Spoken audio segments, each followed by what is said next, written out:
আসসালামু আলাইকুম।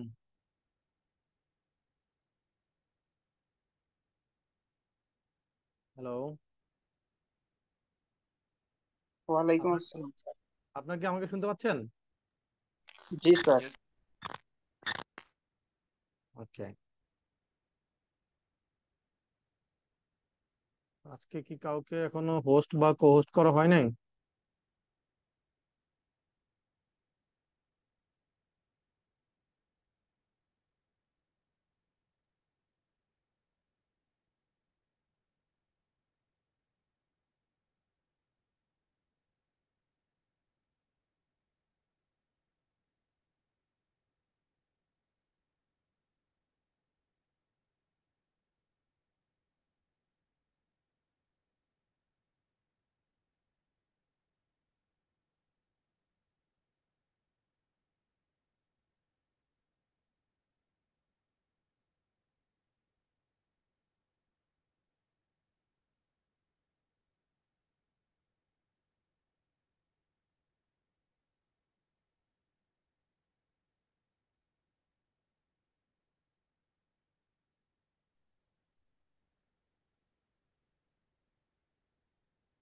আসসালামু আলাইকুম স্যার। হ্যাঁ, মামুন, কি খবর? জি স্যার, আলহামদুলিল্লাহ ভালো স্যার। আপনি কেমন আছেন স্যার? হ্যাঁ, আছি, বলো।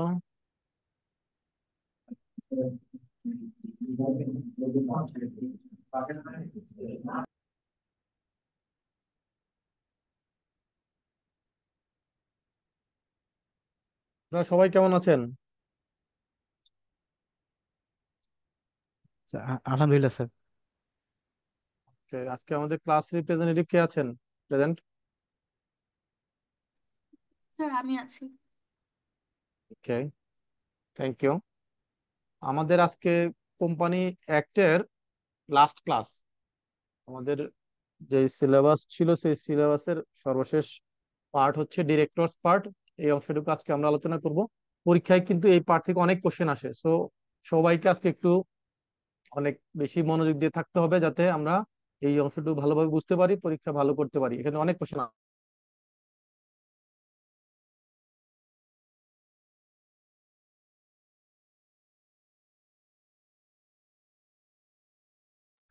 স্ক্রিনটা কি দেখা যাচ্ছে? জি স্যার দেখা যাচ্ছে। ওকে, থ্যাংক ইউ। আমরা তো স্টার্ট করতে পারি নাকি? সময় তো হাতে বেশি নাই। রেগুলার ক্লাসে পার্টিসিপেন্ট কেমন থাকে?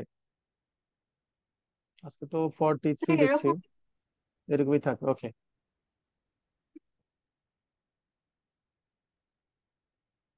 এই যে দেখেন, এখানটা যদি এই এইটুকু আমরা এখানে ইয়ে করি, একটা কোম্পানির ওনার কারা বলেন তো? একটা কোম্পানিতে ওনার কারা?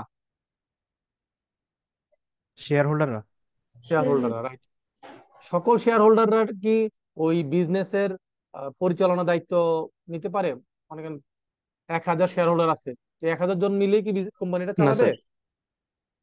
কারা না চালাবে স্যার। কোম্পানিটা?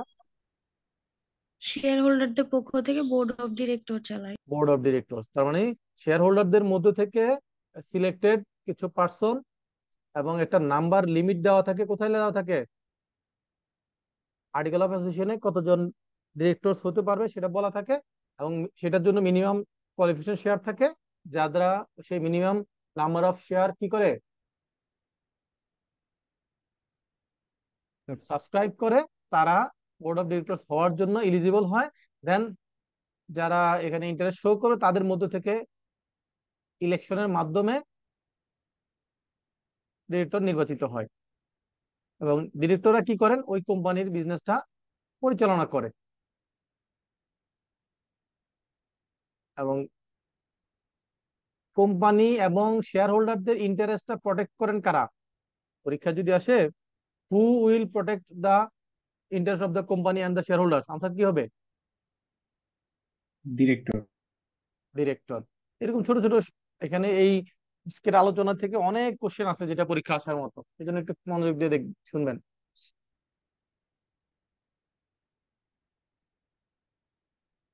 একটা প্রাইভেট লিমিটেড কোম্পানির ক্ষেত্রে কতজন শেয়ার হোল্ডার, সরি, কতজন ডিরেক্টর থাকতে হবে মিনিমাম? আমরা পড়েছিলাম না প্রথম দিন?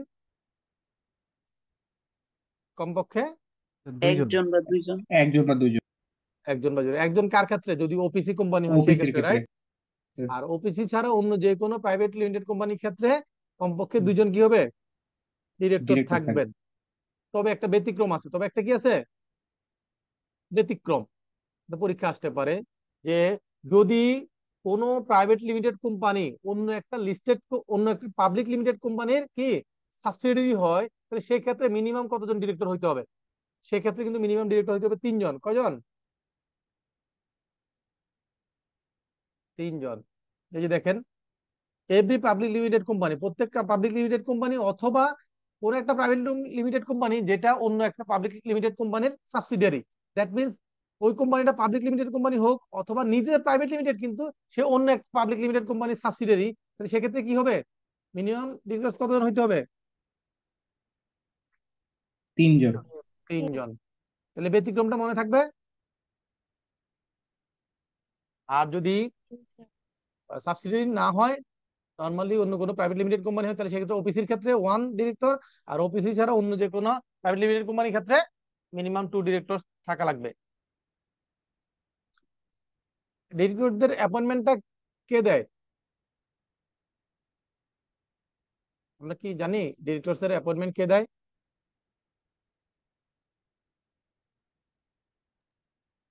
প্রাইভেট লিমিটেড কোম্পানি হলে সেটা তাদের যেই আর্টিকেল অফ অ্যাসোসিয়েশন সেখানেই বলা থাকবে যে কারা কারা ডিরেক্টরস হবে, কিভাবে হবে সেটা ওখানে বলা থাকবে। কিন্তু যদি পাবলিক লিমিটেড কোম্পানি হয়, সেটার গাইডলাইন দেওয়া থাকবে, কিন্তু সেটার জন্য কিছু কি আছে, ম্যান্ডেটরি প্রভিশন আছে, সেগুলো ফলো করতে হবে। নিচে কি বলছে? এই যে নিচে বলছে যে একটা পাবলিক লিমিটেড কোম্পানির জন্য ডিরেক্টরস অ্যাপয়েন্টমেন্ট করার ক্ষেত্রে কি কি কন্ডিশন ফুলফিল করতে হবে। এই যে দেখেন, বলছে যে প্রত্যেকটা private limited company, public limited কোম্পানিতে কতজন ডিরেক্টর থাকা লাগবে? তিনজন স্যার। তিনজন স্যার। তিনজন। ওকে। তারপর বলছে যে কোন ডিরেক্টর অ্যাপয়েন্টমেন্ট করতে গেলে সেক্ষেত্রে সে ডিরেক্টর কি হতে হবে? Natural person. ন্যাচারাল পার্সন বলতে কি বুঝি? Human being. ন্যাচারাল পার্সন বলতে কি বুঝি? Human human being. বিং, মানুষ হতে হবে। এখন মনে করে এমন হয় না যে একটা একটা কোম্পানি অন্য আরেকটা কোম্পানি শেয়ার হোল্ড করছে, সে 60% বা 50% শেয়ার হোল্ড করছে, কিন্তু একটা কোম্পানি তো নিজে কি ব্যক্তি, মানে ন্যাচারাল ব্যক্তি, মানুষ তো না, না স্যার। একটা প্রতিষ্ঠান, রাইট? তাহলে জি একটা স্যার। প্রতিষ্ঠান অন্য একটা প্রতিষ্ঠানের শেয়ার হোল্ড করতে পারে, তাহলে প্রতিষ্ঠান নিজে সেটাকে কি করতে পারবে না, ডিরেক্টর হিসেবে অ্যাপয়েন্টমেন্ট পেতে পারে না। তাহলে কি হবে? ওই প্রতিষ্ঠানের পক্ষ হয়ে যে কোনো একজন ব্যক্তিকে কি করবে? নমিনেট করবে ডিরেক্টরশিপ নেওয়ার জন্য। বুঝতে পারছি কিনা স্যার? জি স্যার। মনে করেন এক্স কোম্পানি ওয়াই কোম্পানির 40% শেয়ার হোল্ড করে, তাহলে সেখানে তার ডিরেক্টর থাকা লাগবে। এখন ডিরেক্টর যে থাকবে সেটা তো কোম্পানি হওয়া যাবে না, তাহলে কি হবে? সে তখন চিন্তা করবে কোম্পানির পক্ষ থেকে যে কোনো একজন ম্যানেজার, ম্যানেজিং ডিরেক্টর অথবা যে কোনো ডিরেক্টর অথবা সিএফও অথবা সেক্রেটারি, যে কোনো একজন পার্সনকে নমিনেট করবে যে হ্যাঁ তুমি ওই কোম্পানিতে যে আমাদের শেয়ার হোল্ডিংটা আছে সেটার কে তুমি রিপ্রেজেন্ট করবা, তুমি সেখানকার ডিরেক্টর হিসেবে অ্যাপয়েন্টমেন্ট নিবা। বুঝতে পারছি স্যার? তাহলে ন্যাচারাল পার্সন হইতে হবে, ডিরেক্টর হইতে কি হইতে হবে? ন্যাচারাল পার্সন হইতে হবে। এবং ডিরেক্টরের অ্যাপয়েন্টমেন্ট কোথায় হবে? জেনারেল মিটিং, তার মানে এজিএম এ। কোথায় হবে? এজিএম এ। কারা অ্যাপয়েন্ট করবে? মেম্বার্স বা শেয়ার হোল্ডার্সরা। কারা? মেম্বার্স অথবা শেয়ার হোল্ডার্সরা কি করবে? এজিএম এ ডিরেক্টরের অ্যাপয়েন্টমেন্ট দিবে। তার মানে শেয়ার হোল্ডার্সরা ভোট দিয়ে ডিরেক্টর নির্বাচিত করবে। এখন এজিএম এ ডিরেক্টরস অ্যাপয়েন্ট করার পরে দেখা গেল যে কয়েক মাস পরে ভ্যাকেন্ট হয়ে গেল, ওই ডিরেক্টর দেশের বাইরে চলে গেলেন অথবা তার কোনো ডিসকোয়ালিফিকেশন হলো, দ্যাট মিনস ওই ডিরেক্টরের পজিশনটা খালি হয়ে গেল। তখন তখন কারা অ্যাপয়েন্টমেন্ট দিবে? তখন কি বছরের মাঝখানে এজিএম হবে? হবে না না। স্যার। তাহলে সেক্ষেত্রে কারা দিতে পারবে অ্যাপয়েন্টমেন্ট? অন্য যে ডিরেক্টরসরা আছে, মনে করেন ওনাদের যদি 10 জন 11 জন ডিরেক্টর থেকে থাকে, তাহলে সেখান থেকে একজন যদি পজল ভ্যাকেন্সিতে বাদ যায়, তাহলে বাকি যে 10 জন ডিরেক্টর আছে তারা সিদ্ধান্ত নিয়ে যাবে অন্য কাকে ডিরেক্টর হিসেবে নিয়োগ দেওয়া যায়। বুঝতে পারছি কিনা? জি স্যার। ওকে। এবং একজন ডিরেক্টরের সে যে ডিরেক্টর হিসেবে অ্যাপয়েন্টমেন্ট পেলো, তার মেয়াদ কতদিন হবে, তার অফিস যে সে করবে ডিরেক্টর হিসেবে সেটার মেয়াদ কতদিন হবে? সেটার মেয়াদ হবে এক এজিএম থেকে আরেক এজিএম, এবং এটা বাই রোটেশনে, রিটায়ারমেন্টের জন্য কি লাগবে, রোটেশন লাগবে। এখন দেখা গেল একটা কোম্পানিতে যদি 15 জন ডিরেক্টর থাকে, আমরা জানি যে 1/3 ডিরেক্টর কি করতে হয় প্রত্যেক বছর, রিটায়ারমেন্ট দিতে হয়েছে। রিটায়ারমেন্টে যেতে হয়, রোটেশনে চলে যেতে হয়। তাহলে 15% যদি 1/3 বলি, তাহলে কতজন হবে? 5 জন, রাইট? 5 জন, জি স্যার। তাহলে 15 জন থেকে 5 জন ডিরেক্টরকে রিজাইন করতে হবে, করে তারা রিজাইন করার পর কিন্তু সে আবার ইলেকশন করতে পারে, ইলেকশন করে যদি সে আবার জিতে আসে তাহলে সে আবার ডিরেক্টর হতে পারবে, কিন্তু তাকে কি করতে হবে? রিজাইন করতে হবে। তাহলে কোন 5 জন? তাহলে এখানে আমরা একটা কোশ্চেন রেখে দিলাম যে এই যে 5 জন রিটায়ারমেন্টে যাবে, কোন 5 জন যাবে, কিভাবে হবে, সেটা আমরা একটু পরে আলোচনা করব। আপাতত জানলাম যে আমাদেরকে কি রিটায়ারমেন্টে যেতে হবে, এবং সেটা রোটেশনে প্রতি বছর 1/3 করে রোটেশন হবে, পরিবর্তন হবে। এখন ডিরেক্টর যারা হবেন তারা লিখিতভাবে কি দিতে হবে? কনসেন্ট দিতে হবে যে সে ডিরেক্টর হিসেবে দায়িত্ব পালন করতে চায়, তাহলে তার কনসেন্ট লাগবে। তাহলে এটা ফর্ম 9, আমরা গত ক্লাসে পড়েছিলাম, মনে আছে কিনা? গত ক্লাস বা তার আগের ক্লাসে ফর্ম 9-এ ছিল। কোথায় ছিল? ফর্ম 9-এ ছিল যে ডিরেক্টর, প্রত্যেকটা ডিরেক্টর তার কনসেন্ট দিবে আলাদা আলাদা করে, সেটা হচ্ছে ফর্ম 9। আর পরবর্তীতে বলছে যে কি, যারা কনসেন্ট দিবেন তাদের কি থাকতে হবে? মিনিমাম কোয়ালিফিকেশন শেয়ারটা থাকতে হবে। কিসের জন্য? ডিরেক্টর হওয়ার জন্য যে মিনিমাম কোয়ালিফিকেশন শেয়ার লাগে, সেটা তার না থাকলে সে কি করতে পারবে না? ডিরেক্টর হতে পারবে না। ডিরেক্টর হতে পারবে না। A signed consent to act as a director of a company proposal for directorship, তাহলে তাকে কি করতে হবে? একটা প্রপোজাল দিতে হবে যে হ্যাঁ, ডিরেক্টরশিপের জন্য তাকে একটা প্রপোজাল দিলে দেন সেটা কনসেন্ট সাইন করে কনসেন্ট দিবে, সেটা অলরেডি বলেছি। দেন হচ্ছে সে যদি কি করে, যে ডিরেক্টর ছিলেন উনি যদি দেশে 3 মাসের, কমপক্ষে 3 মাসে দেশের বাইরে থাকে, অথবা পরপর 3টা মিটিং এ সে অ্যাবসেন্ট থাকে, তাহলে কি হবে? তাহলে ওই ডিরেক্টরের পজিশনটা কি হয়ে যাবে? ভ্যাকেন্ট হয়ে যাবে। এইখানে আংশিক বলেছে, নিচে গিয়ে পরে আবার ডিটেলস বলেছে, কিন্তু এখানে একটু কারেকশন করা দরকার। সেটা হলো যে অ্যাটলিস্ট 3 মান্থ বলেছে, এখানে শুধু 3 মান্থ না, এখানে বলা আছে যে অ্যাটলিস্ট 3 মান্থ, অথবা ফর কনজিকিউটিভ 3 মিটিংস যদি সে কি করে, অ্যাবসেন্ট থাকে। অ্যাবসেন্ট বলতে কি বোঝায় বলেন তো স্যার? মনে করেন আপনি জব করেন, আপনি অফিসে অ্যাবসেন্ট আছেন, তাহলে কোনটাকে অ্যাবসেন্ট বলবে আর কোনটাকে লিভ বলবে? আপনি 2 দিন অফিসে যান নাই, তাহলে এর মধ্যে অ্যাবসেন্ট কোনটাকে বলবে আর কোনটাকে লিভ বলবে?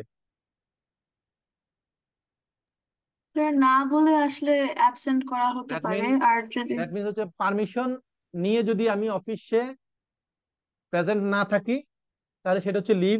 আর যদি পারমিশন ছাড়া আমি অফিসে প্রেজেন্ট না থাকি, তাহলে সেটাকে কি বলবো? absent অ্যাবসেন্ট বলবো। বলতে। তাহলে এই জি স্যার। ডিরেক্টরদের ক্ষেত্রেও যদি কোনো ডিরেক্টর দেশের বাইরে যায় এবং সে যদি কি করে, লিখিতভাবে পারমিশন নিয়ে সে দেশের বাইরে যায়, আবার এটা 3 মাস হোক 6 মাস হোক, তাতে কোনো সমস্যা নাই। কিন্তু যদি সে পারমিশন না নিয়ে যায়, তাহলে সেক্ষেত্রে কি হবে? সেটাকে বলবে অ্যাবসেন্ট। তাহলে সেক্ষেত্রে তার পজিশনটা কি হয়ে যাবে? ভ্যাকেন্ট হয়ে যাবে। ভ্যাকেন্ট হয়ে গেলে ওই পজিশনটা তাহলে কে ফিল আপ করবে? এক্সিস্টিং যে ডিরেক্টররা আছে তারা সিদ্ধান্ত নেবেন যে কাকে ওই পজিশনে ডিরেক্টর, অল্টারনেট ডিরেক্টর হিসেবে কি করা যায়, অ্যাপয়েন্ট করা যায়। এবং পরবর্তী এজিএম আসলে ওই পজিশনটা আবার নতুন করে কি হবে, ইলেকশন হবে। এইটুকু বুঝতে কি কারো কোনো অসুবিধা আছে?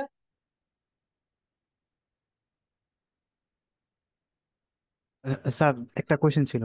জি বলেন। স্যার তাহলে যে ডিরেক্টররা যে যাকে অ্যাপয়েন্টমেন্ট দিবে, সে কি হুম, শুধু পরবর্তী এজিএম পর্যন্তই থাকতে পারবে? পর্যন্ত, হ্যাঁ, তার সময়মেয়াদ আপনার সবসময় মাথায় রাখতে হবে যে একজন ডিরেক্টরের মেয়াদ হচ্ছে এক এজিএম থেকে আরেক এজিএম।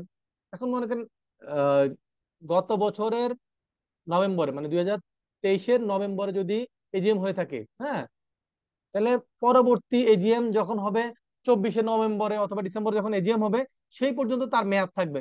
কিন্তু দেখা গেল যে বছরের মাঝখানে একজন ডিরেক্টর বাদ চলে গেল, নতুন একজন আসলো, তাহলে যেই আসুক তার অবস্থানে নতুন যেই আসুক তারও মেয়াদ কতদিন পর্যন্ত হবে? পরবর্তী এজিএম। জি স্যার। বুঝতে পারছি? জি স্যার, ধন্যবাদ স্যার। ওকে, এখন বলছে যে যদি কোনো কোম্পানির ডিরেক্টর হইতে হয় তাহলে তার কি প্রসপেক্ট আছে, মানে এটা যদি লিস্টেড কোম্পানি হয়, মানে পাবলিক লিমিটেড কোম্পানি হয়, তাহলে তার ডিরেক্টরশিপে তার নামটা কোথায় থাকতে হবে? প্রসপেক্টাসে তার কনসেন্টটা থাকতে হবে যে সে কোম্পানি ডিরেক্টর হতে চায় এবং সে সেই পরিমাণ শেয়ার সাবস্ক্রাইব করবে, এই লিস্টের মধ্যে তার নামটা থাকতে হবে, লিখিতভাবে এটা তার কনসেন্ট লাগবে। এবং সেটা sign and file with the register of the stock company to consent writing act as director. সে যে ডিরেক্টর হিসেবে দায়িত্ব পালন করতেছে সে লিখিতভাবে এটা রেজিস্টার অফ দ্য স্টক কোম্পানিকে জানাতে হবে।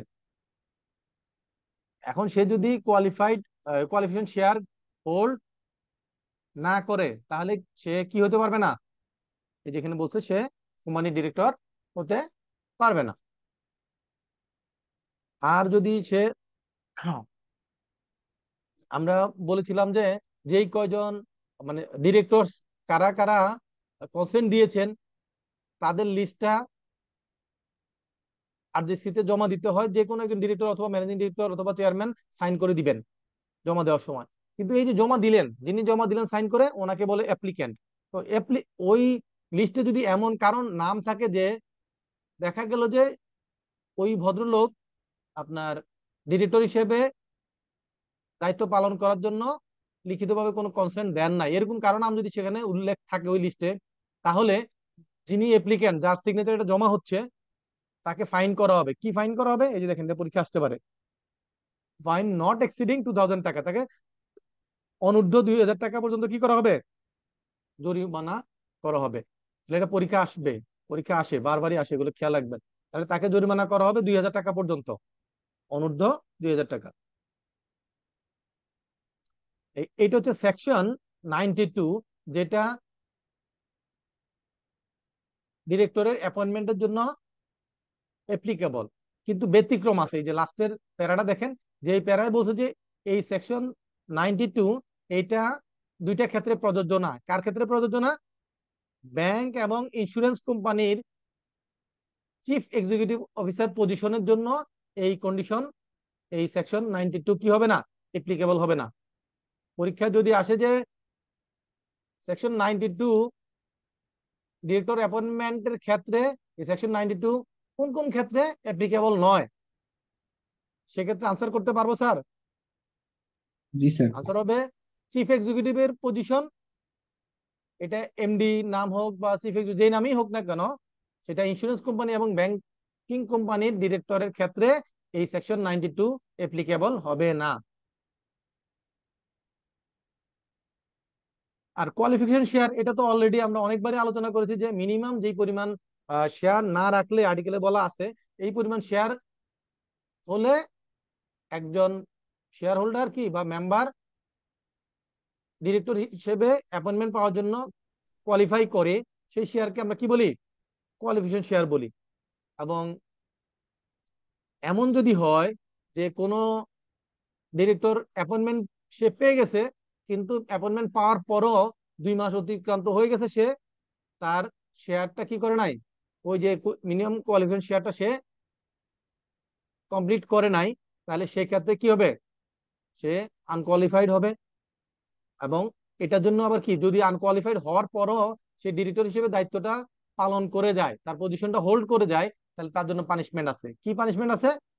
সে নট এক্সিডিং 200 টাকা ফর এভরিডে, প্রতিদিনের জন্য 200 টাকা পর্যন্ত সে জরিমানা হবে প্রত্যেক দিনের জন্য। এবং এটা যেদিন থেকে শুরু হয়েছে আর যেদিন পর্যন্ত সে তার পজিশনটা হোল্ড করছে সেই সময় পর্যন্ত। এবং এক্ষেত্রে শুরুর দিন এবং শেষ দিন এটা বাদ যাবে না, দোনোটা দিন ইনক্লুসিভ। তার মানে এটা ডে কাউন্ট করার সময় আমরা নর্মালি কি করি, যত তারিখ থেকে শুরু হলো যত তারিখ শেষ হলো সেখান থেকে একটা দিন বাদ দেয়, এভাবে কাউন্ট করি, তাই না? জি স্যার। এখানে বলছে যে কোনো বাদ দেওয়া যাবে না, শুরুর ডেট এবং শেষ ডেট দুইটা সহ ইনক্লুসিভ কাউন্ট করে তার পানিশমেন্ট হবে পার ডে জন্য মিনিমাম কত টাকা, সরি ম্যাক্সিমাম 200 টাকা, সর্বোচ্চ 200 টাকা পর্যন্ত তার প্রত্যেক দিনের জন্য জরিমানা হবে। এটা ইম্পর্টেন্ট জিনিস, পরীক্ষা আসতে পারে। আচ্ছা, তাহলে আমরা জানলাম যে ডিরেক্টর প্রত্যেক বছরই কি হয়, পরবর্তী এজিএমে গিয়ে ডিরেক্টরদের রোটেশন হয়, তাই না স্যার? জি স্যার। এখন এখন যদি এমন হয় যে হ্যাঁ আমরা 15 জন ডিরেক্টর অ্যাপয়েন্ট করে দিলাম, কিন্তু কয়েক মাস পরে দেখা গেল যে একজন ডিরেক্টরের যন্ত্রণায় কোম্পানিতে কোম্পানির বিজনেসই পরিচালনা করা কঠিন হয়ে গিয়েছে, তখন কি করবে? বা ওই ডিরেক্টররা দেখা গেল যে কোম্পানির বিজনেসটা এমন ভাবে পরিচালনা করছে যে সাধারণ শেয়ার হোল্ডারদের স্বার্থ বিঘ্নিত হচ্ছে, তো সেক্ষেত্রে কি করবে?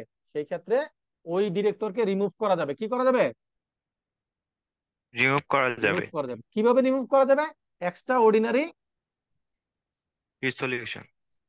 রেজুলেশন, এক্সট্রা অর্ডিনারি মিটিং করে, ইজিএম করে তাকে কি করা যাবে? ওই ডিরেক্টরদেরকে বাদ দেওয়া যাবে।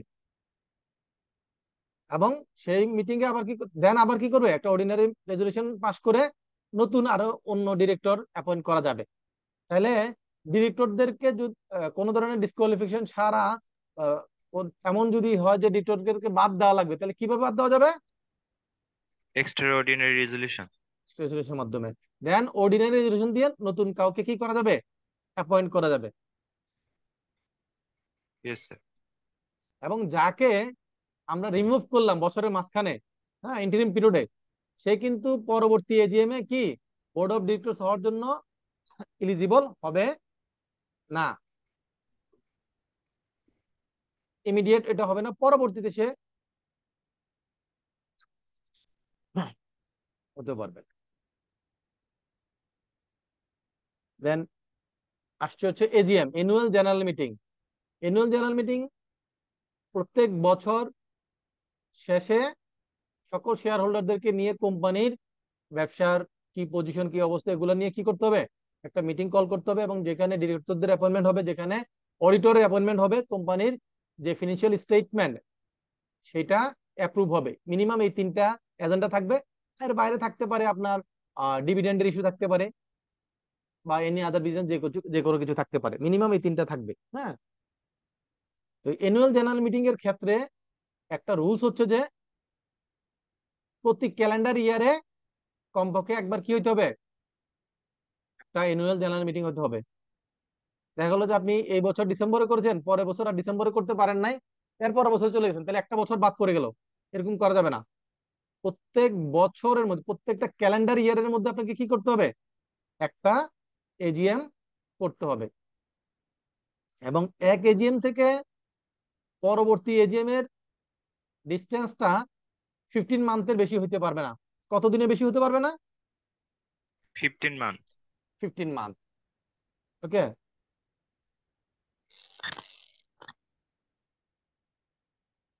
যদি 15 মান্থের বেশি হয়ে যায়, তাহলে সেক্ষেত্রে কি হবে? নন কমপ্লায়েন্স হবে। সেক্ষেত্রে 1 মাসের মধ্যে 30 ডেজ এর মধ্যে কি করতে হবে? রেজিস্ট্রার অফ রেজিস্ট্রারকে জয়েন্ট কোম্পানিতে অ্যাপ্লাই করতে হবে যে আমরা এই টাইমের মধ্যে করতে পারি নাই, আমাদের কি টাইম এক্সটেনশন করে দেওয়া হোক। তখন রেজিস্ট্রার চাইলে কতদিন টাইম এক্সটেনশন করতে পারবে? 90 দিন। 90 দিন পর্যন্ত, নট এক্সিডিং 90 ডেজ। 90 দিনের বেশি না। এবং এই 90 দিন যেটা, এই 90 দিন কোনোভাবেই 31 ডিসেম্বর ক্রস করবে না। এখন মনে করেন আপনার হয়তো এজিএম পড়েছে সেপ্টেম্বরে। কবে পড়েছে? সেপ্টেম্বরে। সেপ্টেম্বর থেকে আপনি 90 ডেজ হিসাব করেন, কতদিন হয়? October, November, December, right? Yes sir. আর সেপ্টেম্বর যদি 1 তারিখ হয়, তাহলে সেপ্টেম্বরের 1 তারিখ হলে এখানে 29 দিন পাবেন। এভাবে কাউন্ট করলে হয়তো ডিসেম্বর 1 তারিখ হবে। তার মানে ডিসেম্বরের মধ্যেই আছে, 3 মাস তাহলে পাচ্ছেন। এখন যদি হয় যে না, আপনার এটা আসলে ডিউ ডেট হচ্ছে নভেম্বর, নভেম্বর আপনার ডিউ ডেট, তাহলে আরো 90 দিন হলে কোথায় চলে যায়? ফেব্রুয়ারি মাসে চলে যায় না? ইয়েস স্যার, কিন্তু ডিসেম্বর ক্রস করা যাবে না। রাইট। এই পরীক্ষায় এরকম কোশ্চেন আসলে আপনাদের খেয়াল রাখতে হবে যে এই 90 ডেজ লেখা থাকলো, আবার বললো যে 90 ডেজ বাট নট এক্সিডিং কি 31 ডিসেম্বর, তাহলে সেক্ষেত্রে কোন আনসারটা সঠিক হবে? যেটাতে 31 ডিসেম্বর ক্রস করা যাবে না বলেছে সেটা, রাইট? Yes sir. এখন দেখা গেল যে এরপরও আপনি কি করতে পারলেন না, আপনি টাইমলি এজিএম করতে পারেন নাই, আপনি টাইম এক্সটেনশনও নেন নাই, এজিএম ঠিক মতো করতে পারলেন না, কমপ্লাই করতে পারলেন না, তাহলে কি হবে? সেক্ষেত্রে আর কিছু করার নাই, সোজা কোথায় চলে যেতে হবে? কোর্টে কোর্টে। চলে যেতে হবে। কোর্টে অ্যাপ্লাই করতে হবে যে আমরা টাইমলি এজিএম করতে পারি নাই, আমাদেরকে এজিএম করার জন্য কি পারমিশন দেওয়া হোক। কোর্ট তখন অবস্থা বুঝে যদি দেখে যে না ভ্যালিড রিজন ছিল তাহলে পারমিশন দিবে, অথবা যদি বলে যে না তোমার এরকম একটা পানিশমেন্ট অথবা এতদিনের মধ্যে তোমার এজিএম করতে হবে, সে কিছু কন্ডিশন দিয়ে দিতে পারে, অথবা কন্ডিশন ছাড়াও কি করতে পারে, যেটা সঠিক মনে হবে কোর্টের কাছে, কোর্ট সেই সিদ্ধান্ত দিতে পারবে। তাহলে আমরা কি শিখলাম? যে এজিএম প্রত্যেক ক্যালেন্ডার ইয়ারে একটা করতে হবে। এক এজিএম থেকে আরেক এজিএম কত দিনের, কত মান্থের বেশি হইতে পারবে না, 15 মাস। 15 মাস। 15 মান্থ। এবং যদি এমন হয় যে টাইম পার হয়ে যাচ্ছে, তখন কি করবে? ওই টাইম পার হওয়ার এক 30 মাসের ডেজ এর 1 মধ্যে মধ্যে মাসের মধ্যে। আরজিসি তে অ্যাপ্লাই করবে, রেজিস্ট্রারের কাছে অ্যাপ্লাই করবে, করলে রেজিস্ট্রার 90 ডেজ পর্যন্ত টাইম এক্সটেনশন করতে পারে, সাবজেক্ট টু কি? যেটা 31 ডিসেম্বর ক্রস করবে না। ওকে, এখানে আরেকটা জিনিস মনে রাখতে হবে, এটা হলো রেগুলার এজিএম এর ক্ষেত্রে, মানে সাবসিকুয়েন্ট এজিএম, যেটা ফার্স্ট এজিএম মানে ওই কোম্পানি গঠন করার পরে প্রথম এজিএম, সেটা ব্যতীত, সেটা ব্যতীত অন্যগুলোর ক্ষেত্রে, অন্য এজিএম গুলোর ক্ষেত্রে, সাবসিকুয়েন্ট এজিএম এর ক্ষেত্রে ফার্স্ট এজিএমটা আমরা জানি যে কি করতে হয়, কোম্পানি ইনকর্পোরেশনের 18 মান্থের মধ্যে করতে হয়। কতদিনের মধ্যে? 18 মাসের মধ্যে। 18 মাসের মধ্যে করতে হয়। এটা একটু সামনে গেলে আমরা পাবো। এই তাহলে ফার্স্ট এজিএম ছাড়া অন্যান্য এজিএম এর ক্ষেত্রে, এখন দেখেন কোশ্চেনটা যদি এই ফার্স্ট এজিএম উল্লেখ করে দেয়, তাহলে যে 90 ডেজ বা 31 ডিসেম্বর এটা কি অ্যাপ্লিকেবল হবে? না স্যার। হবে না। তাহলে কোশ্চেন পড়ার সময় একটু ভালোভাবে খেয়াল করতে হবে যে ওখানে ফার্স্ট এজিএম বলেছে কিনা। ফার্স্ট এজিএম না বললে অন্যগুলোর ক্ষেত্রে 90 ডেজ অথবা 31 ডিসেম্বর এগুলো অ্যাপ্লিকেবল হবে, কিন্তু যদি ফার্স্ট এজিএম হয় তাহলে এটা অ্যাপ্লিকেবল হবে না। স্যার একটা আচ্ছা, প্রশ্ন ছিল। জি বলেন। স্যার আপনি বললেন প্রত্যেকটা ক্যালেন্ডার ইয়ারে একটা এজিএম করতে হবে। হ্যাঁ এখন আরেকটা কথা হচ্ছে যে আহ, সর্বোচ্চ 15 মাস পর্যন্ত করতে পারবে। এখন হ্যাঁ ডিসেম্বরের 1 তারিখ একটা এজিএম হলো এই হ্যাঁ 2023 সালের। এখন হ্যাঁ সে 15 মাস পর্যন্ত এটা মানে ভ্যালিড আছে। এখন পর 15 মাস তো স্যার এটা 25 চলে যাচ্ছে, যদি ধরেন যে হ্যাঁ, এটা জানুয়ারি। ওই যে এই জন্যই 31 ক্লসটা দিয়েছে। মানে যত যাই কিছু করেন এজিএম, আপনি 15 মাস বলেন, আবার 3 মাস বাড়ান, যাই কিছু করেন, 31 ক্রস করা যাবে না। ও, জি ওই স্যার বুঝছি। ক্যালেন্ডার ইয়ারে ক্রস করে গেলে তো 1 বছরের মধ্যে আর একটা এজিএম হচ্ছে না, গ্যাপ হয়ে যাচ্ছে, এই জন্যই 31 ক্লসটা দিয়েছে। বুঝতে পারছি স্যার? জি স্যার। Thank you. এই জন্য যারা বুদ্ধিমান, যারা কি বুদ্ধিমান, তারা কি করে এই সুবিধাটা নেওয়ার জন্য, ওই প্রথম এজিএম এ তো কোনো বার নাই, 18 মাসের মধ্যে করলেই হয়, সে তখন এমন ভাবে এজিএমটা ফিক্সড করে যে এটা মনে করেন জানুয়ারি বা ফেব্রুয়ারি দিকে ফিক্সড করে, অথবা জুলাই আগস্টে ফিক্সড করে, যাতে ওই 3 মাসের ওই বেনিফিট গুলো, 15 মাসের বেনিফিট গুলো সে নিতে পারে। বুঝতে পারছি স্যার? ডিসেম্বর ক্রস না করে। জি স্যার। প্রথমটা যেহেতু 18 মাস, তাহলে তো আমি আমার মতো করে, যে এই বছর আমি 11 মাস পড়ছে, তাহলে আমি এই বছর যে আমার পরবর্তী জানুয়ারিতে হয় আমি আরো 6 মাস পাচ্ছি, তাহলে আমি আমার মতো করে টাইমটা ফিক্সড করে কি এজিএম করতে পারি না? তখন হবে কি, তখন আর ওই ডিসেম্বর ক্রস করে অথবা 3 মান্থের সুবিধাটা নেওয়া যায়, অথবা 15 মান্থের বেনিফিটটা নেওয়া যায়, এভাবে চিন্তা করে এজিএমটা, প্রথম এজিএমটা যদি করতে পারে, তাহলে কি হয়, সাবসিকুয়েন্ট এজিএম গুলোতে একটু বেনিফিট পাওয়া যায়। বুঝতে পারছি স্যার?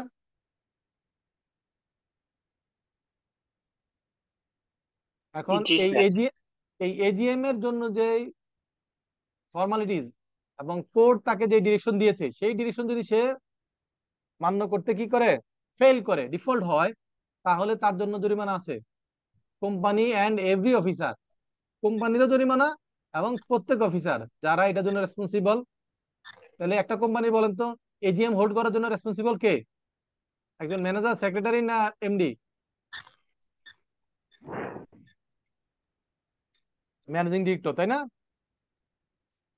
এখন যদি এমন হয় যে না, এমডি দায়িত্ব দিয়ে দিয়েছে কোম্পানি সেক্রেটারিকে, তাহলে কোম্পানি সেক্রেটারি সেটার জন্য লায়াবল। তাহলে কোম্পানি অথবা কোম্পানি এবং every officer of the company who is in default, যে ফল্ট করেছে, সে কি করবে, পানিশেবল হবে। কত টাকা পর্যন্ত? 10,000 টাকা পর্যন্ত তাকে এককালীন একটা জরিমানা করা হবে। এবং এই যতদিন পর্যন্ত এই তার ডিসকন্টিনিউশন চলবে, যতদিন পর্যন্ত তার, মনে করেন আপনি জানুয়ারির 2 তারিখে আপনি শুরু হয়েছে আপনার ডিফল্ট, তাহলে ওই দিন হলো আপনার জন্য 10,000 টাকা।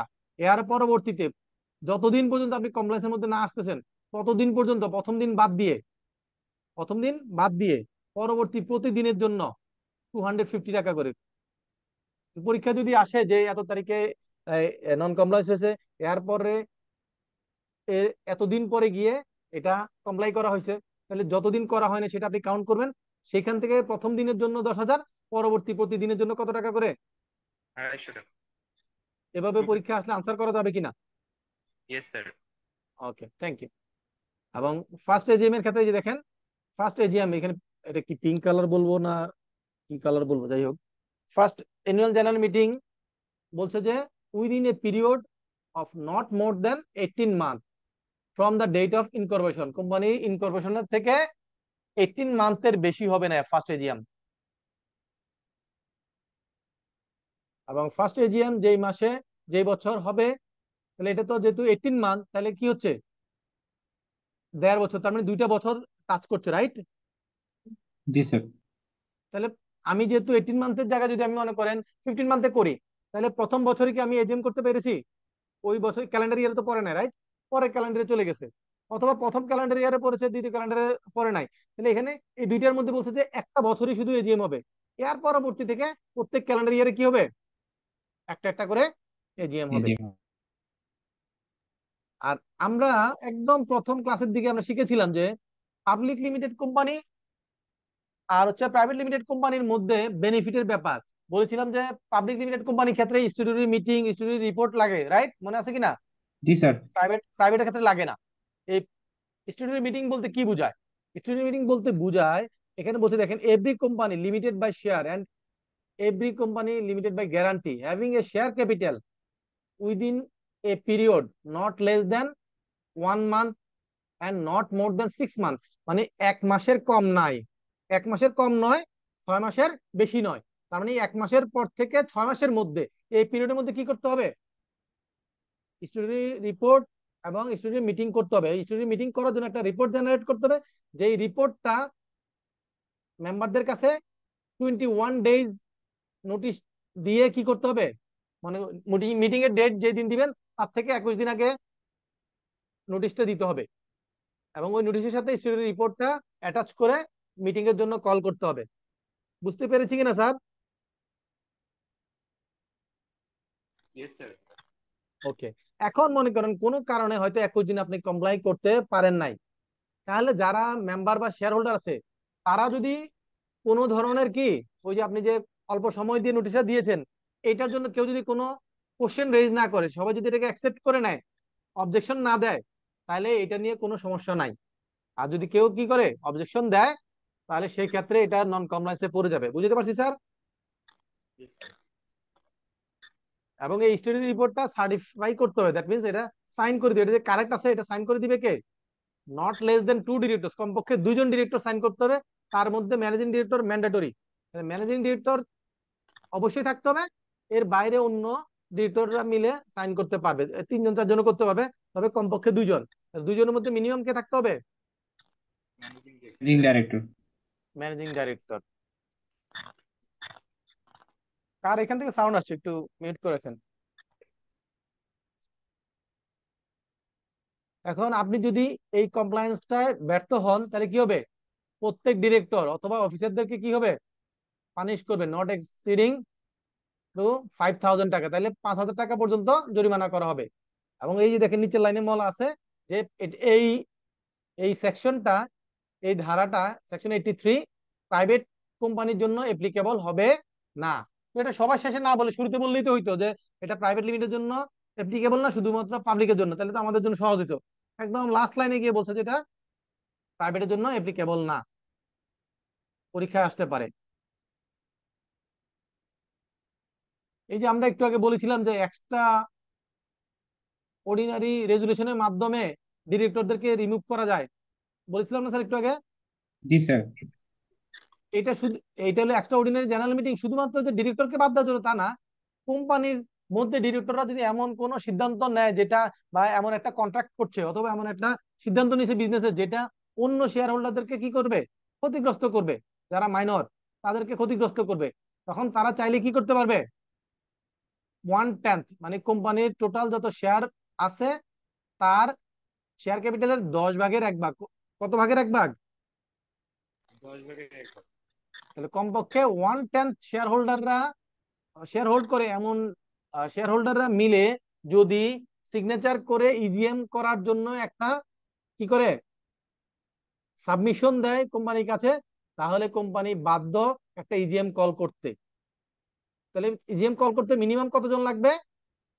টোটাল শেয়ার ক্যাপিটালের 1/10 10/1 তাহলে 10 লাখ শেয়ার ক্যাপিটাল যদি হয় তাহলে কি হবে?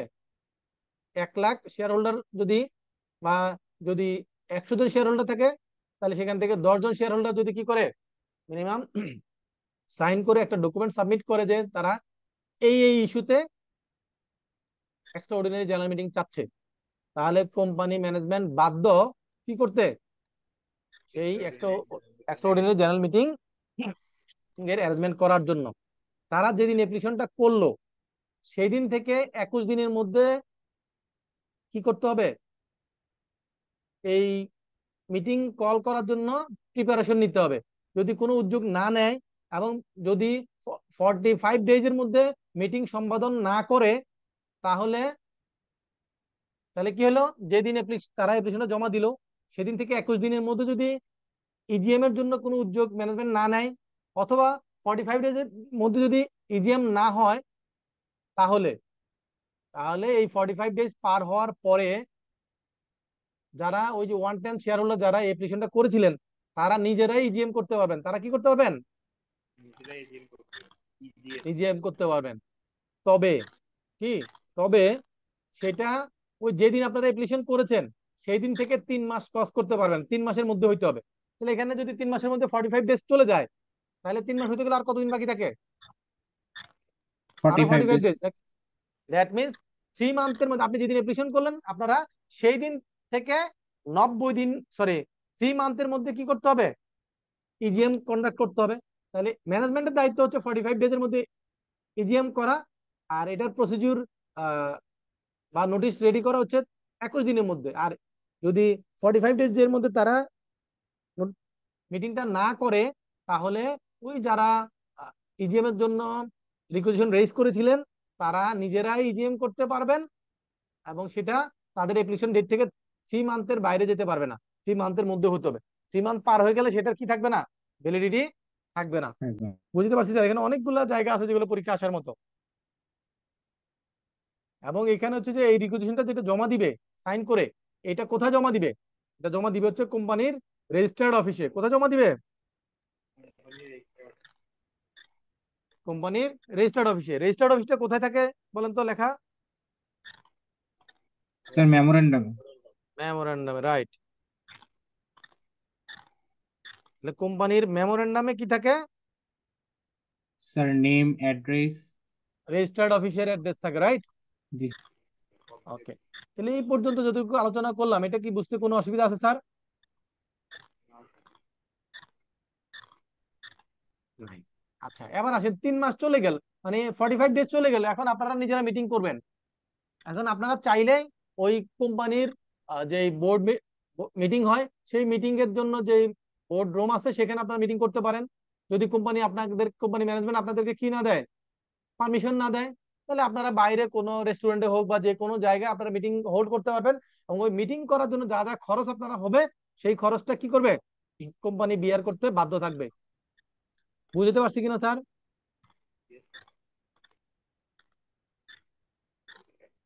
এই যে এখানে বলেছে দেখেন, any reasonable expenses incurred by the requisitionist by reason of failure of the directors duly to call meeting. ডিরেক্টররা মিটিং কল করতে ব্যর্থ হয়েছে, অথবা তাহলে তাহলে কি হবে? তারা এই মিটিংটা আমরা নিজেরাই করতে পারবো, করলে এটার জন্য যে রিজনেবল খরচ হবে সেই খরচটা কোম্পানি পেমেন্ট করতে বাধ্য থাকবে। Okay, the business of the company. এখানে বলছে কোম্পানি ডিরেক্টরদের পাওয়ার। বলেন তো কোথায় কোম্পানি ডিরেক্টরদের পাওয়ার সম্পর্কে বলা থাকে? আমরা কিন্তু পড়েছিলাম মেমোরেন্ডামে আর্টিকেল থাকে অফ না আর্টিকেলে থাকে? আর্টিকেল আছে। আর্টিকেলে থাকে। এই যে পরীক্ষা আসতে পারে যে ডিরেক্টরদের পাওয়ার এন্ড ডিউটিস কোথায় উল্লেখ থাকে, বলতে হবে যে এটা আর্টিকেল অফ অ্যাসোসিয়েশনে থাকে।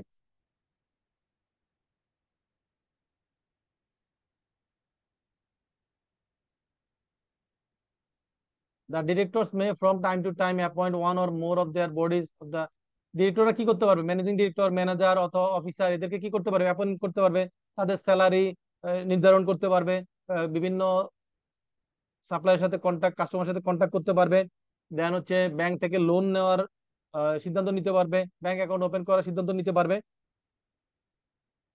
যারা ডিরেক্টরশিপে থাকবে, এবং এটা বাই রোটেশন হবে, এটা তো আমরা জানি। এবং এই লোনের ক্ষেত্রে একটু মনে রাখতে হবে, কোম্পানি চাইলে, কোম্পানি তো আর্টিকেলে বলা আছে যে কোম্পানি বিভিন্ন ব্যাংক বা লিজিং অথবা ব্যক্তির কাছ থেকে কি করতে পারবে, লোন নিতে পারবে, কিন্তু একটা রেস্ট্রিকশন আছে। রেস্ট্রিকশনটা হইলো শিডিউল 1-এ বলা আছে, সেটা হলো কোম্পানির যে শেয়ার ক্যাপিটাল, পেইড আপ, যে ইস্যুড ক্যাপিটাল, সেই ইস্যুড ক্যাপিটালের বেশি, মনে করো একটা কোম্পানির ইস্যুড ক্যাপিটাল যদি 10 লক্ষ টাকা হয়, তাহলে কোম্পানি ওই 10 লক্ষ টাকার বেশি লোন কারো কাছ থেকে নিতে পারবে না। যদি নিতে হয় তাহলে এটা জেনারেল মিটিং, তার মানে এজিএম এ কি হইতে হবে, অ্যাপ্রুভাল নিতে হবে, তাইলে নিতে পারবে। এজিএম এ পারমিশন না নিয়ে কোম্পানির ক্যাপিটালের চেয়ে বেশি পরিমাণ টাকা কি নেওয়া যাবে না, লোন নেওয়া যাবে নেওয়া না। যাবে না।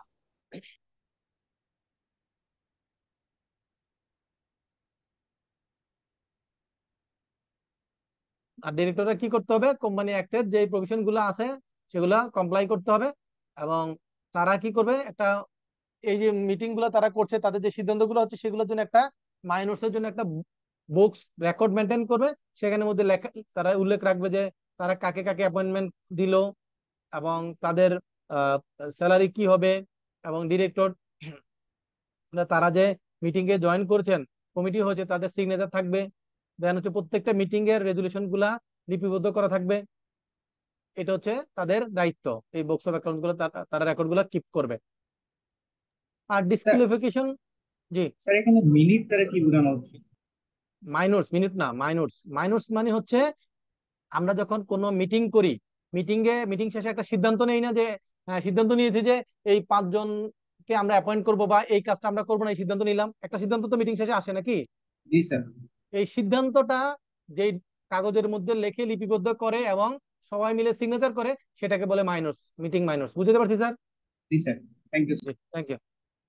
ওকে, বলছে যে disqualification of share sorry director, ডিরেক্টরদের কি কি ডিসকোয়ালিফিকেশন থাকতে পারে? প্রথম ডিসকোয়ালিফিকেশন হচ্ছে যে সে যদি যেই পরিমাণ শেয়ার তার হোল্ড করার কথা ডিরেক্টর হিসেবে কোয়ালিফাই করতে, সেটা যদি সে 60 ডেজ এর মধ্যে কি না করে, কমপ্লাই না করে। নাম্বার 2 হইলো সে যদি আনসাউন্ড মাইন্ড হয়। নাম্বার 3 হইলো সে যদি ইনসলভেন্ট হয়ে যায়। নাম্বার 4 হইলো তাকে তার শেয়ারের এগেনস্টে টাকা চাওয়া হলো, কল করা হলো টাকা পরিশোধ করার জন্য, সে যদি 6 মান্থের মধ্যে টাকা পরিশোধ করতে ব্যর্থ হয়, তাহলে সে ডিসকোয়ালিফাইড হবে। তারপর বলছে যে সে যদি কোম্পানির কোম্পানির সাথে এমন কোন ধরনের বিজনেস, মানে কোম্পানি থেকে প্রফিট অথবা বিজনেস করার জন্য কোনো এগ্রিমেন্ট করে পজিশন নেয়, তাহলে সেটা তাকে ডিসকোয়ালিফাই করে, সে ডিরেক্টর থেকে কোম্পানির সাথে বিজনেস করতে পারবে না। ওকে, তারপর হচ্ছে সে যদি 3টা পরপর মিটিং এ, এই যে 3 কনজিকিউটিভ মিটিং এ অ্যাবসেন্ট থাকে, অথবা 3 মান্থ কি সে কন্টিনিউয়াস অ্যাবসেন্ট থাকে, তাহলে এই যে দেখেন উইদাউট লিভ অফ অ্যাবসেন্স। এই লিভ অফ অ্যাবসেন্স মানে কি, পারমিশন ছাড়া অ্যাবসেন্স থাকা। লিভ অফ অ্যাবসেন্স মানে কি, পারমিশন ছাড়া অনুপস্থিত থাকা। তাহলে সেক্ষেত্রে তার ওই পজিশনটা কি হবে, সে তখন ডিসকোয়ালিফাই হয়ে যাবে। সে কোম্পানির কাছ থেকে যদি কোনো লোন নেয়, তাহলে সে ডিসকোয়ালিফাই হয়ে যাবে। কোম্পানির কাছ থেকে লোন নিলে তার কোয়ালিফিকেশন থাকবে না। দেন হচ্ছে সে কোম্পানির সাথে কোনো কন্ট্রাক্ট করতে পারবে না যেখান থেকে ব্যবসার বা প্রফিটের কোনো ইস্যুজ আসে। এবং সে যদি 6 মাসের জন্য এই টার্ম 6 মাসের ঊর্ধ্বে যদি সে হয়, যেমন যে 6 মাসের বেশি, সে কি হয়ে গেল, কোন কোর্টের দ্বারা সে ইমপ্রাইজনমেন্টে চলে গেল, জেলে চলে গেল, তাহলে সেক্ষেত্রে সে ডিসকোয়ালিফাই করবে। আর তার এই পজিশন যদি ভ্যাকেন্ট হয়, তাহলে এটাকে নিয়োগ দিবে, অন্য ডিরেক্টর এটা নিয়োগ দিবে। এবং এমন যদি হয় যে কোন ডিরেক্টর যে কোম্পানিতে উনি এখানে ডিরেক্টরশিপ আছেন, অন্য একটা কোম্পানিতে সে ডিরেক্টরশিপ আছেন, ওই কোম্পানির সাথে এই কোম্পানি কোনো এগ্রিমেন্ট হচ্ছে, তাহলে সেক্ষেত্রে এটা তার জন্য ডিসকোয়ালিফিকেশন হবে না। তবে ওই মিটিং এ যে সিদ্ধান্ত হচ্ছে সেখানে যখন সিদ্ধান্ত নেওয়ার সময় ভোট দেওয়া হচ্ছে সে তখন ভোট দিতে পারবে না।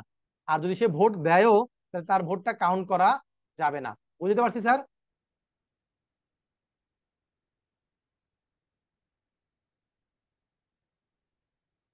এই উপরে কথাগুলো এখানে বারবার আবার লিখেছে, একই কথা। এই যে এখানে একই কথা আবার লিখেছে, বারবার একই কথা লিখেছে।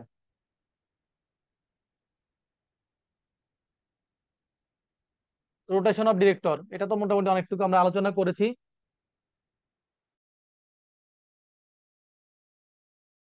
করে তাহলে প্রথম বছর কি এজিএম থাকে, শুরুতে কি এজিএম হয় না শেষে এজিএম হয়? বছর শেষ হওয়ার পরে এজিএম হয়, তাই না? জি স্যার।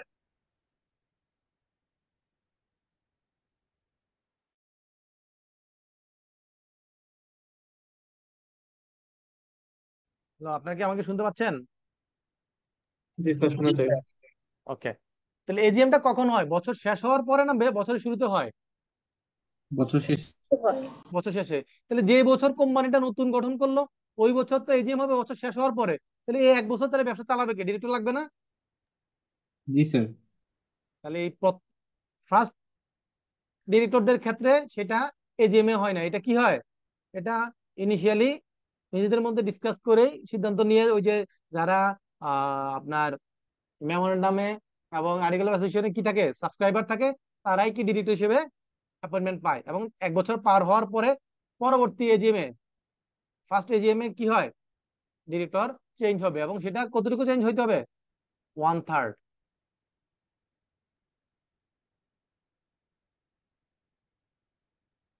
এখন মনে করেন ওই যে একটা কোশ্চেন পেন্ডিং রেখেছিলাম, বলেছিলাম যে 15 জনের মধ্যে 5 জন রোটেশনে যাবে, তাহলে কোন 5 জন, একটা কথা আসবে না যে কোন 5 জন যাবে? সবাই যদি বলে যে না আমরা যাব না রিটায়ারমেন্টে, তাহলে এখান থেকে তো সিদ্ধান্ত নিতে হবে যে কে কে রিটায়ারমেন্টে যাবে। তো সেই ক্ষেত্রে হচ্ছে যাদের, যে মনে করে কেউ যদি 2 বছর ধরে 3 বছর ধরে ডিরেক্টর থাকে, তাহলে যে যত বেশি দিন ধরে ডিরেক্টর হিসেবে আছে সে প্রথমে রোটেশনের লিস্টে যাবে।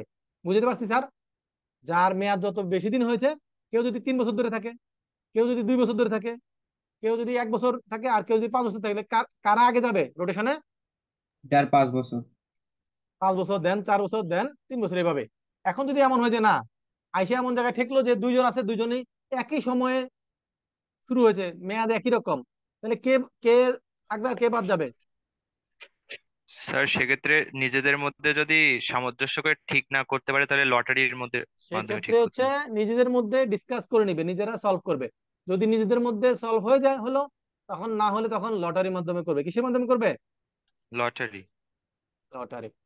বুঝতে পারছি স্যার? এই যে লেখা আছে ডিটারমাইন বাই লট।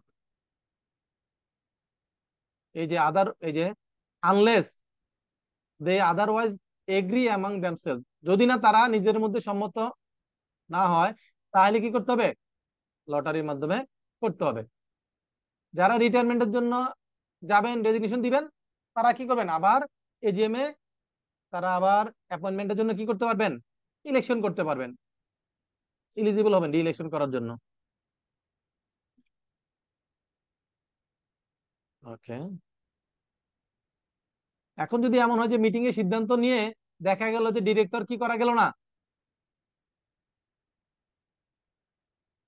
এখন ডিরেক্টর সিলেকশন করা গেল না, নির্বাচিত করা গেল না, তাহলে তখন কি করবে, তখন ওই মিটিংটাকে অ্যাডজর্ন করবে। অ্যাডজর্ন করা মানে কি, মুলতবি করবে, মানে আজকের মতো মিটিং এখানে সমাপ্ত, কোর্ট বলে না, জি স্যার। অর্ডার অর্ডার অর্ডার, আজকের মতো কোর্ট কি হলো, মুলতবি হলো, মানে আজকে মিটিংটা আজকে এখানেই শেষ।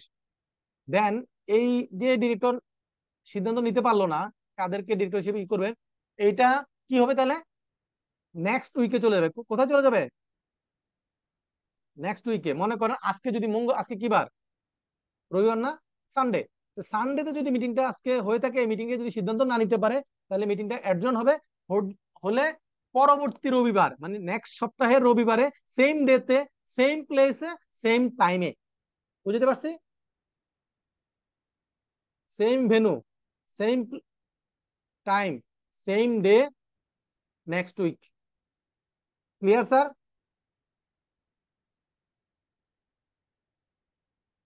দেন সেখান থেকে সিদ্ধান্ত নিয়ে যেটা হবে সেই অনুযায়ী ডিরেক্টর অ্যাপয়েন্টমেন্ট হবে।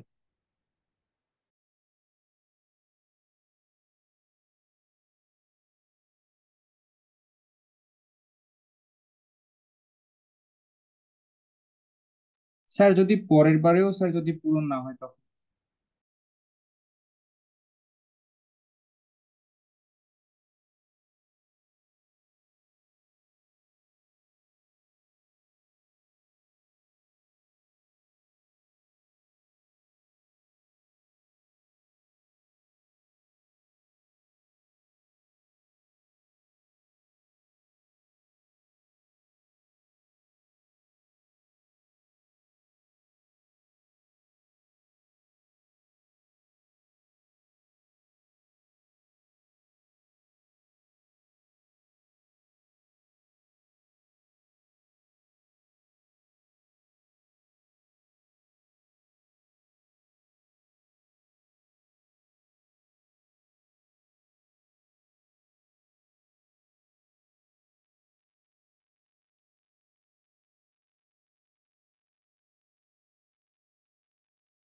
ক্লাস রিপ্রেজেন্টেটিভ জেবা ফারুক, আপনি কি আমাকে একটু কোহোস্ট করে দিবেন? জি স্যার। কোনো কারণে ডিস্টারবেন্স হয়েছে, লাইনটা কেটে গিয়েছিল। স্যার দিয়েছি। জি, থ্যাংক ইউ। এখন আসছে ডিভিডেন্ড। আমরা একটু আগে বলেছিলাম যে এজিএম এ কি কি জিনিস নিয়ে আলোচনা হবে, মিটিং এর মাইনর এজিএম এর এজেন্ডা কি কি থাকবে। নাম্বার 1 হচ্ছে ফিনান্সিয়াল স্টেটমেন্টটা কি করবে, অ্যাপ্রুভ করবে, রাইট। নাম্বার 2 হচ্ছে ডিরেক্টরস এর রোটেশন,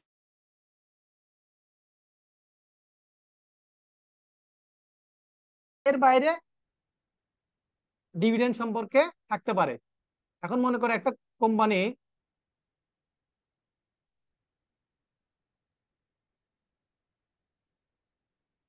একটা কোম্পানি ডিভিডেন্ডটা কখন ডিক্লেয়ার করে বলেন তো?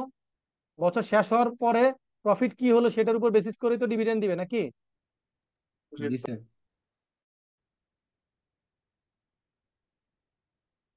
হ্যালো। জি স্যার। তাহলে যখন এজিএম হচ্ছে, এজিএম এ তো অ্যাকাউন্টসটা তখন অ্যাপ্রুভ হবে, তাহলে ডিভিডেন্ডটা ওই বছরের মধ্যে দেওয়া যায় না, দিয়ে দেয় কখন, পরের বছর। তাহলে এজিএম এ ডিভিডেন্ডটা অ্যাপ্রুভ করবে, কিন্তু অ্যাপ্রুভ করতে গেলে কি করতে হয়, ওই ডিভিডেন্ডটা কত পার্সেন্ট দিবে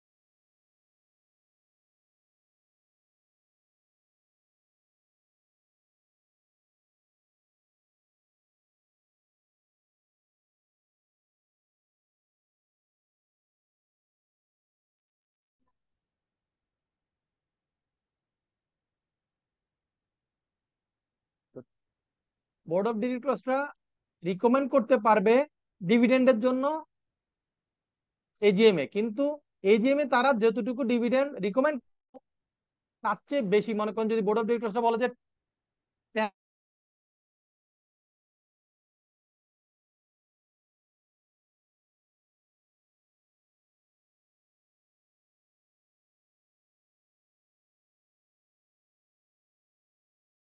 ডিভিডেন্ডটা অ্যাপ্রুভ হবে, সেটা 2 মান্থের মধ্যে পে করে দিতে হবে। আর যদি পে না করে সেই ক্ষেত্রে আবার পানিশমেন্ট। এবং এখানে বলছে যে ইন্টারিম ডিভিডেন্ড দেওয়া যাবে, বছরের মাঝখানে ডিভিডেন্ড দেওয়া যাবে যদি জাস্টিফাইড হয়। তবে এমন কোনো ডিভিডেন্ড দেওয়া যাবে না প্রফিটের বাইরে থেকে। প্রফিট হয় নাই কিন্তু ডিভিডেন্ড দিল, সেটা করা যাবে না। প্রফিটের থেকে ডিভিডেন্ড দেওয়া যাবে।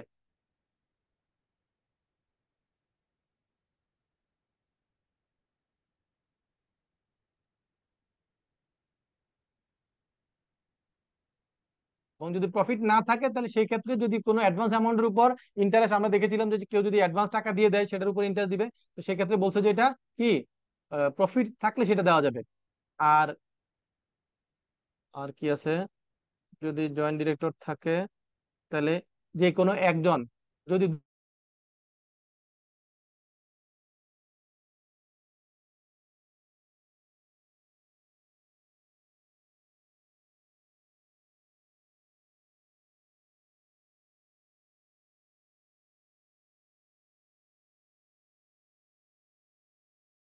ইন্টারেস্ট বেয়ারিং হবে না, তাহলে এই যে ডিভিডেন্ডটা দিতে দিলে হচ্ছে এটার জন্য ইন্টারেস্ট পে করা যাবে না।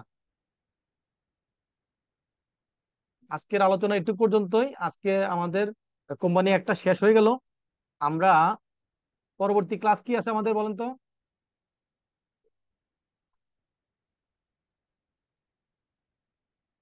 হ্যালো? স্যার মানে কবে নেক্সট ক্লাস? নো, কোন আমাদের, আমার তো দুইটা চ্যাপ্টার পড়ানোর কথা, রাইট? কোম্পানি জি অ্যাক্ট আর স্যার। একটা কি, sir negotiable. Negotiable instrument act. জি স্যার।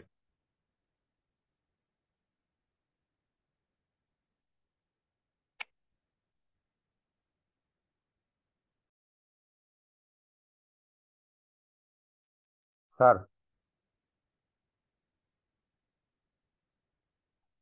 স্যার, স্যার একটা কোশ্চেন করবো স্যার?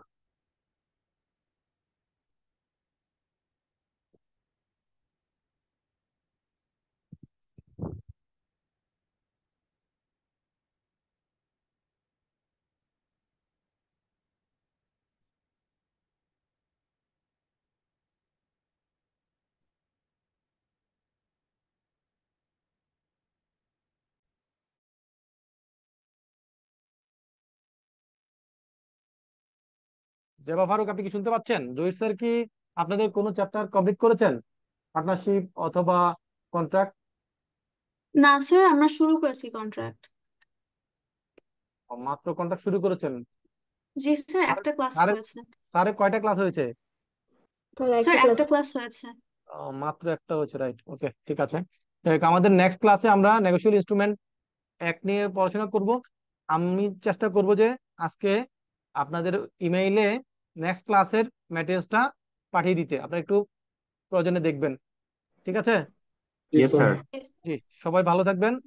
আসসালামু আলাইকুম। আসসালামু আলাইকুম স্যার।